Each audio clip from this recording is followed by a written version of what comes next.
The sun had barely dipped below the skyline, casting a golden hue over the city as the cold crept in. The breeze carried the scent of roasted chestnuts from a nearby vendor, blending with the faint exhaust of evening traffic. Neon signs flickered to life across the street as working-class locals hurried into corner shops and cafes before heading home.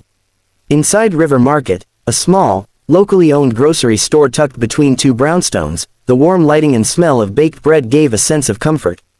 It wasn't a luxury supermarket, just shelves stacked neatly with everyday essentials. The kind of place where neighbors knew each other by name. Daniel Westbrook walked in, hands tucked casually into the pockets of his dark wool coat. The 42-year-old tech entrepreneur had built a billion-dollar startup from a cramped dorm room, but tonight, there were no chauffeurs, no suits, no entourage. Just a man looking for a simple meal. Tired of catered food and silent penthouse dinners, he had decided to stop by the corner store for something real, something human. His beard was trimmed, his shoes unassuming. If anyone recognized him from Forbes or the local business channel, they didn't say so. He liked it that way.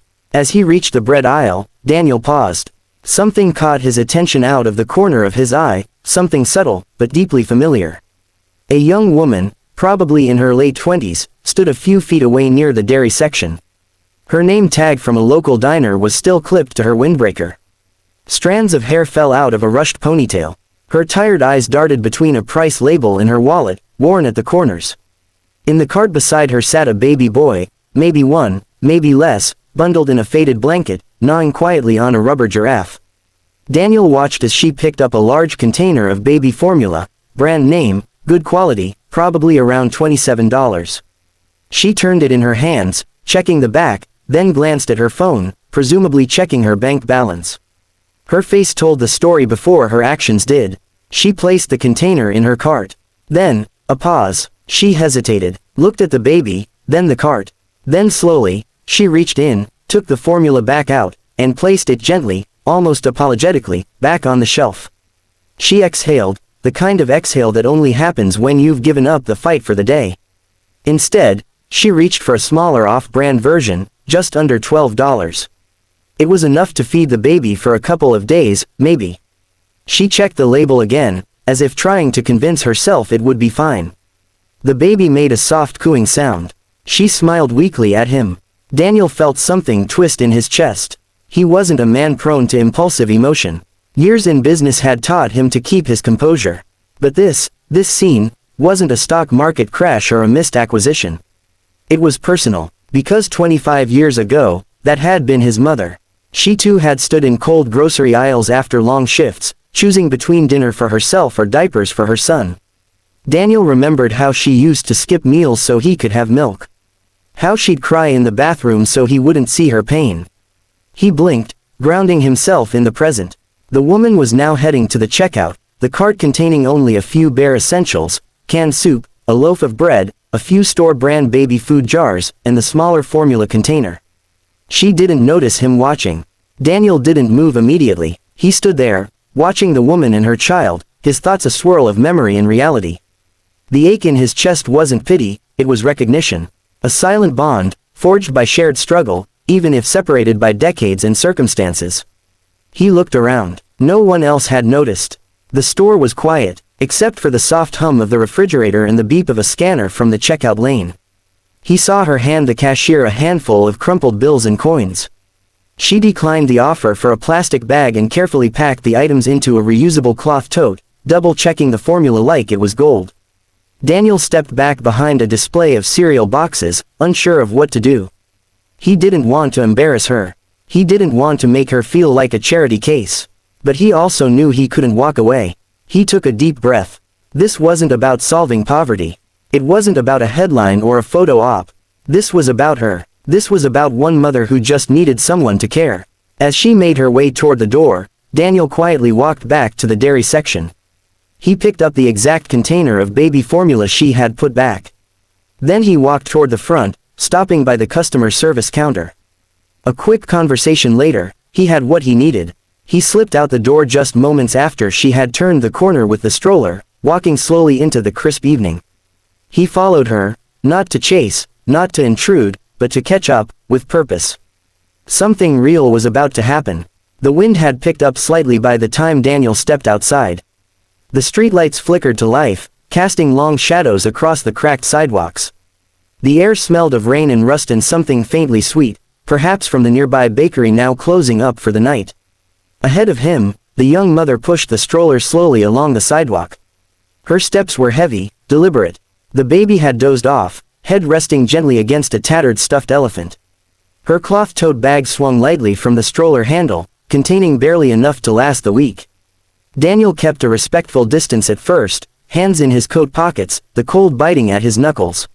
He wasn't exactly sure how to approach. He'd closed billion-dollar deals, spoken at international conferences, stood in front of crowds of thousands. Yet here he was, feeling like a nervous teenager. There was something sacred about moments like this, raw, unscripted, real.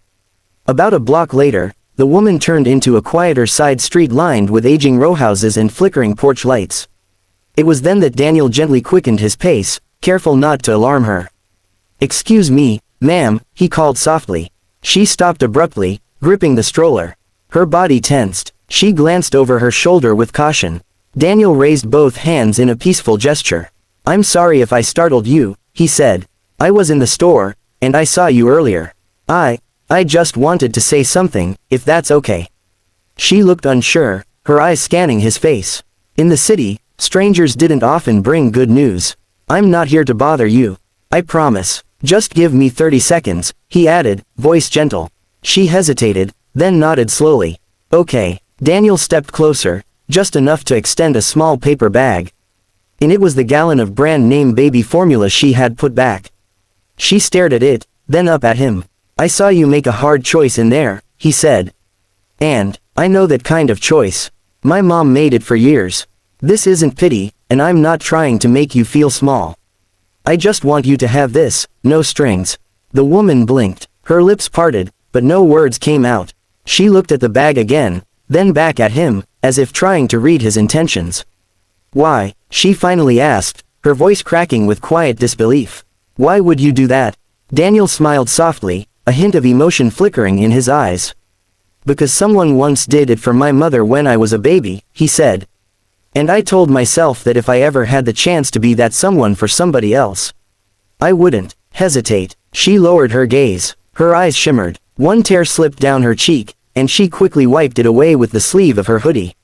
He reached into his coat pocket and handed her a folded envelope. "This is for you," he said. "Inside's a prepaid grocery card. $500. You don't have to use it all now. Or ever, if you're not comfortable. But it's there if you need it." Her hand trembled as she took it, opening it slowly. She gasped when she saw the amount. I can't accept this," she whispered. Daniel stepped back a little and shrugged. "It's not charity. It's just a reminder that people still care. No paperwork. No application process. Just a fellow human being who's been where you are." She stood there in silence for a long moment, the baby snoring softly in the stroller beside her. "My name's Rachel," she finally said, her voice still shaking. "Daniel," he replied. "Nice to meet you, Rachel." "Thank you," she said quietly. I didn't know what I was gonna do tomorrow. This means more than you know." "I think I do know," Daniel said gently. They stood under the flickering streetlight, two strangers connected by a moment deeper than anything money could buy. There was no camera, no social media post, no viral moment.